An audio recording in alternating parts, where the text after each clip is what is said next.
So obviously, weeks turn into months with regards to these podcast recordings, and I really lose track of time. It's interesting because I'm starting work tomorrow again, and I suspect that it will be a different thing than when I left for the girls to be born. And within that, a lot of it is the procedural nature of what I did and finding methods of dealing with the procedural nature as some degree of chaos ensues, if that makes some sense. So within that, I also have, a life to live. The changes that have occurred make me wonder where I will be in 2 to 5 years. My hope is I will find some calm in a variety of things which I'm slowly working on currently. But within that, there are so many unknowns. So all I can do really is enjoy the time I have now with my daughters, with my wife, and really explore certain elements that I want to explore within this period. Now, having talked about in My Rules Are Better, the movement I'm finding away from violence, guns, these kind of things, I'm still working more heavily than I thought I would be on SimCline. My hope is, within the next month or so, to actually record quite a large update on what I've been doing with it. But the main technical work has been associated with memory caching and taking these vast JSON files that have a lot of numerical interrelationship and then finding ways to grab that information and represent it in real time without certain memory bottlenecks and slowdowns. And this has caused quite detailed rewrites. I mean, I still need to do some cleanup associated with the original perspective that I had associated with how these files would load and work to the way I do it now, based on a series of problems where you get to a space and you can't quickly and easily work back from where you are. So I've been going through these various abstract kind of computer science-esque concepts in order to make the SimCline thing work reasonably real-time.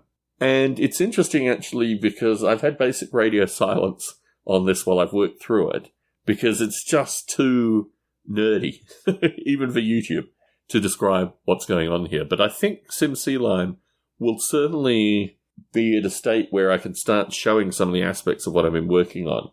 And then you have this huge map that I need to kind of bring together and then convert from, it's a PNG file, basically. It'll be a huge PNG file into vector descriptions, which is literally just every line in the thing has a representation of the stop and the start.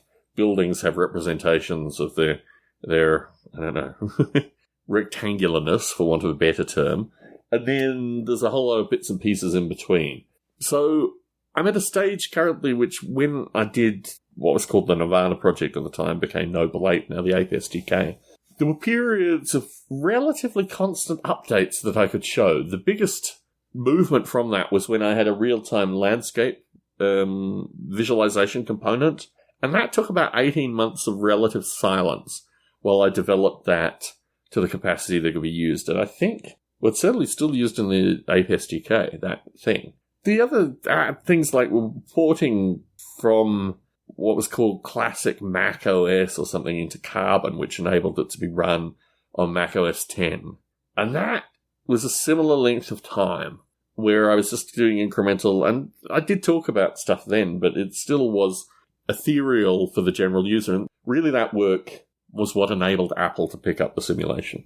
So I do appreciate that these times of quiet working are critical to develop certain bits of technology, but also aren't very good for observers or people that are interested in what's going on with the project, because there's nothing major to show, and then you've got a big break, and then you can show some stuff. I can see a user just saying, why did it take so long to do this piece? And if you're not in the trenches of actually running the code and doing the analysis and all these other bits and pieces, you really can't, you're not a part of that conversation.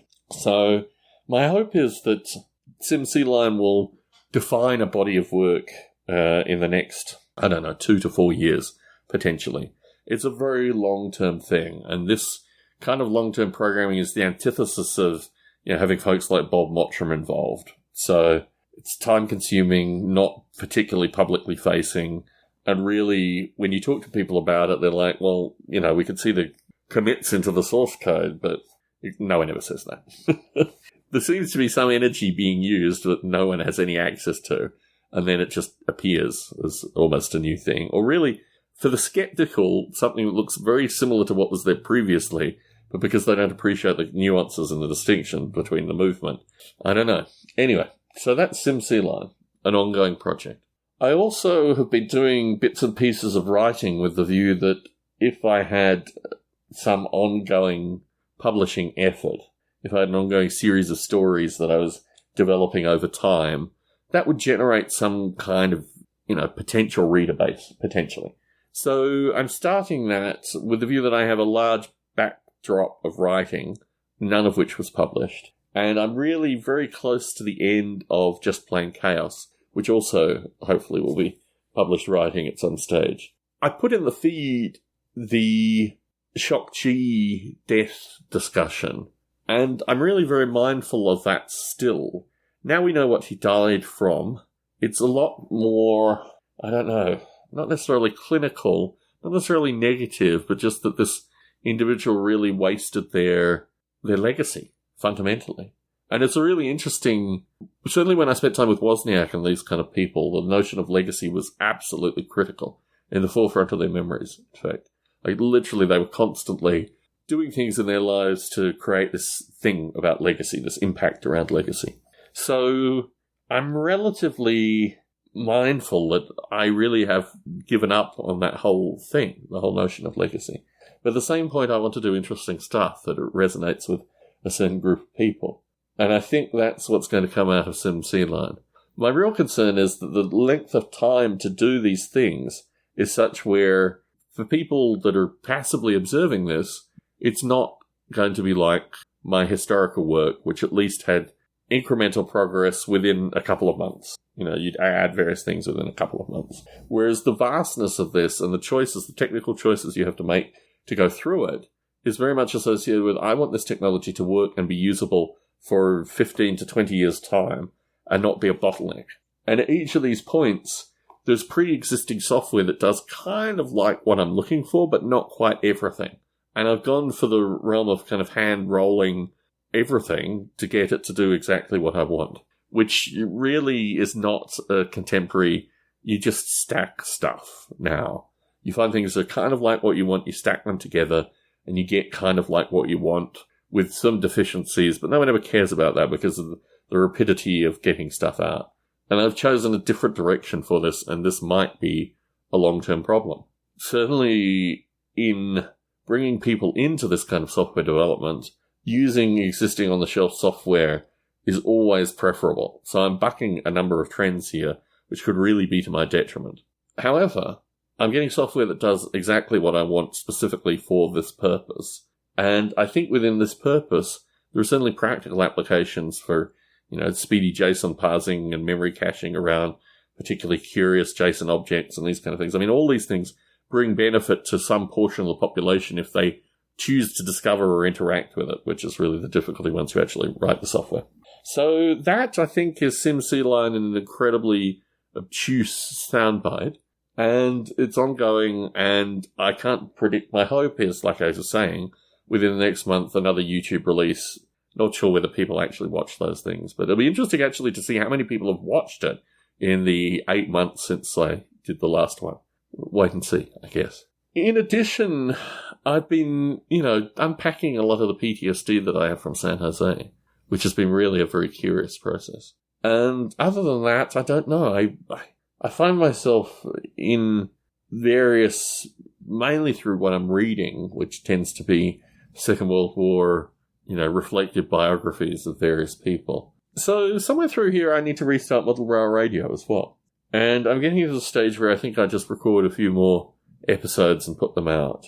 There's not a huge gulf. There's about six, maybe 8 episodes that have not yet been edited and put online. It might be closer to 4, actually. So I need to get the discipline together and actually get those episodes online. Otherwise, we're just missing huge chunks. And this is all from last year as well. I mean, that's the sad thing about it, is that the kind of accumulation of moving and the girls and everything else that's happened has meant that just large chunks of time have been lost. And I need to go and resuscitate that time and put it out. I'm going back to work tomorrow. And that also will force me to readjust, basically, my coping strategies and my means of dealing with real-time work. I have some genuine concerns about that, because obviously I've been off work for 3 months and I've had this large life-changing experience of my daughters being born. But I think I'm capable of finding coping strategies around this. I don't anticipate the first month will be well-defined in terms of the other things that I do. But I am hoping that I'll be able to get back to recording at least 3 times every 2 months, say, a model rail radio recording.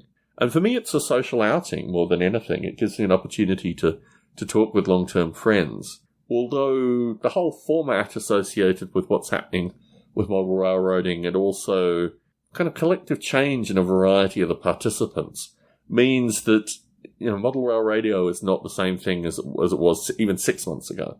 And a few of the participants, there have been various ebbs and flows and politics, and it really is very curious that some of them that I considered, historically at least, close friends, have now completely dropped off the radar, in part because of bad behaviour on their part, but basically they're just not responding to my correspondence. So, model rail radio has always been an evolution of people and interactions, but it'll be interesting to see what it looks like now and in the near future as we start to slowly return to some form of recording normalcy.